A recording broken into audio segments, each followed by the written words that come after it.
जो हम टॉपिक देख रहे थे वो थे ज़बान की महारतें। ये है ज़बान की महारतें। तो हम इसको देख चुके थे, ये भी देख चुके थे, ये सब देख चुके थे, ये सारी चीज़ हम देख चुके थे। तो हम आगे देखेंगे।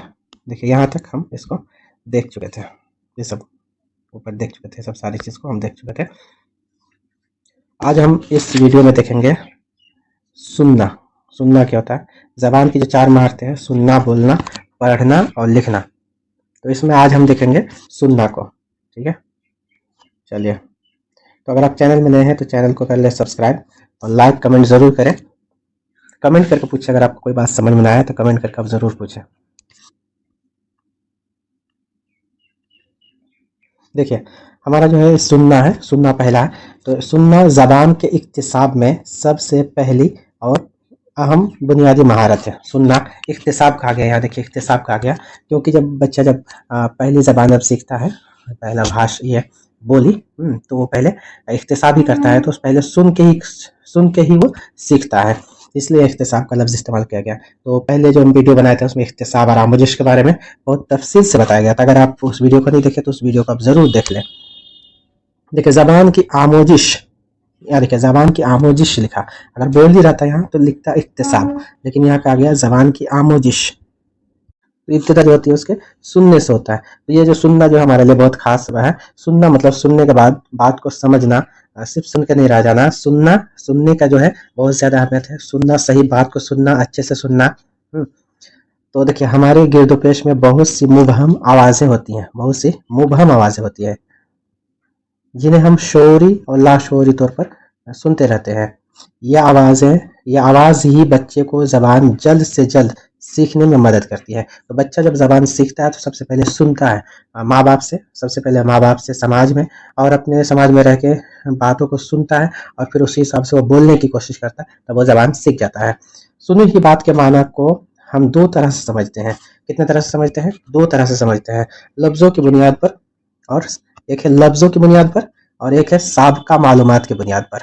मतलब पहले जो मालूमात आपको है उसके बिना पर, और एक है लफ्ज़ों के बुनियाद पर, जो हमारा हर्फ से मिलकर जो लफ्ज़ बनता है उस लफ्ज़ के बुनियाद पर हम सीखते हैं। देखिए यहाँ की समात की जो है 2 सूरतें हैं। कौन कौन सी सूरतें हैं? समात की जो है 2 सूरतें हैं। देखिए एक है तामुलाती समात और एक है गैर तामुलाती समात। तो देखिए तामुलाती समात करते हैं जिसमें हम आमने सामने बैठ के, जैसे किसी की बात हम सुनते हैं और उसके बाद का जवाब देते हैं। तो ये क्या होता है, हम किसी के सामने जब हम आमने सामने बैठते हैं, तो जब कोई आमने सामने जो हमारे सामने बैठा होता है तो कोई बात बोलता है तो हम उसकी बात सुनते हैं और उसका जवाब देते हैं, तो फिर हमारी बात सुनता है। जैसे मोबाइल फ़ोन में, टेलीफोन में, जैसे हम किसी को फ़ोन करते हैं तो हम कोई बात जब बोलते हैं तो उधर से जवाब भी आता है। तो वो था हमारा तामुलाती समात। और गैर तामुलाती समात क्या था, जिसमें हम अपना फीडबैक नहीं दे सकते हैं। जैसे रेडियो जब सुनते हैं तो सिर्फ सुनते हैं, उसका हम फीडबैक नहीं देते हैं। तो देखिए तामुलाती समात किसको बोलते हैं? आमने सामने और टेलीफोन पर जो समात होती है उसको बोलते हैं तामुलाती समात। इस बात को याद रखना है। तामुलाती समात कहा जाता है, यानी इसमें दोनों तरफ से समात होती है। आप जो बोलते हैं दूसरा आदमी सुनता है, दूसरा आदमी बोलता है तो आप सुनते हैं। तो इसमें होता है कि टेलीफोन में भी इस तरह से आप कर सकते हैं, लेकिन रेडियो में इस तरह से आप नहीं कर सकते। रेडियो में आप सिर्फ सुनते हैं, तो उसको क्या बोलते हैं? गैर तामुलाती समात। रेडियो, टीवी, लेक्चर में भी आप देखते हैं कि लेक्चर आप सुनने जाते हैं तो आपसे बैठ रहते हैं और जो स्टेज पर रहता है वो बोलता है और आप सुनते हैं। के दौरान समात को गैर तामुलाती समात कहा जाता है, यानी जिसमें सिर्फ एक तरफ से समात हो रही हो, आप सिर्फ सुनते हो, आप फीडबैक नहीं दे सकते, आप वहाँ जवाब नहीं दे सकते, उसको बोलते हैं गैर तामुलाती समात। देखिए इसमें हमारा जो दूसरा है वो है बोलना। जब आप कोई बात सुनते हैं तो आपके अंदर ख्वाहिश पैदा होती है कि हम उसको जवाब दें। देखिए दूसरी अहम और बुनियादी महारत से ज़बानी शक्ल में होती है, ज़बानी शक्ल में होती है, इसलिए इसे तख्लीकी महारत भी कहा जाता है। तख्लीकी महारत क्यों कहा जाता है? तख्लीकी महारत इसलिए कहा जाता है कि जब आप किसी की बात को सुनते हैं तो आप इसका खुद से सोच समझ के जवाब देते हैं कि क्या बोलना है, कितना बोलना है और क्या बात नहीं बोलना है, क्या बात बोलना है, वो सारी चीज़ों को आप सोच समझ के बोलते हैं, इसलिए क्या बोलते हैं उसको? तख्लीकी महारत। सुनने का रद्द-ए-अमल बोलने की सूरत में आता है। जब आप कोई बात सुनते हैं तो उसका जो फीडबैक देते हैं, रद्द-ए-अमल देते हैं, वो बोलने के अंदाज में देते हैं। या दोनों अमल जो है फितरी अमल होता है।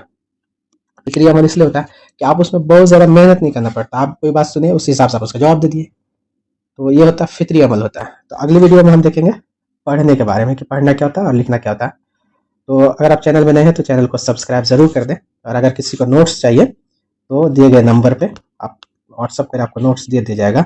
जैसे 94 30 87 14 32 ये हमारा नंबर है।